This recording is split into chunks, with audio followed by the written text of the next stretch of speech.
Nimefurahi sana kuona kazi hii inafanyika hapa. Kazi ambayo kibudget tulipitisha bajeti mwaka wa 22-23. Kwa hiyo sasa nimeona kazi inafanyika.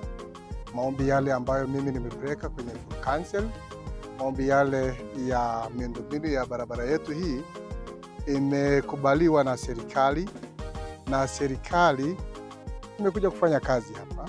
Mwananchi sasa atapeleka mizigo yake kama kawaida sokoni. Ni jambo la kushukuru sana serikali ya Mama Samia Suluhu Hassan. Serikali sikifu, serikali inafanya kazi ambayo tumeshikamana naye.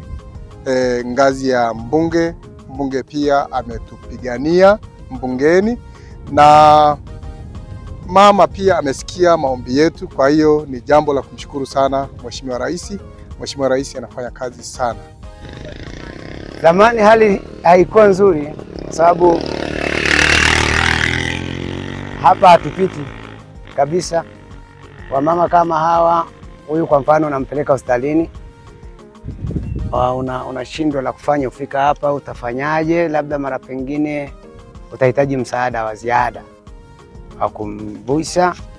Pikipiki inazama chini, matope kama unavyoona, ardhi hii inatitia. Kwa hiyo tulikuwa tunapata shida kwa kweli. Daraja hili ni msaada mkubwa kwetu, kwa wananchi wa mtaa wa Yairawa na kwa wananchi wote wa kata hiki cha Silaloda.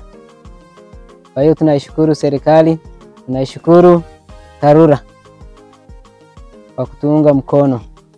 Pia nimshukuru Mheshimiwa Diwani na Mheshimiwa Mbunge na Mheshimiwa Rais wa Jamhuri ya Muungano wa Tanzania.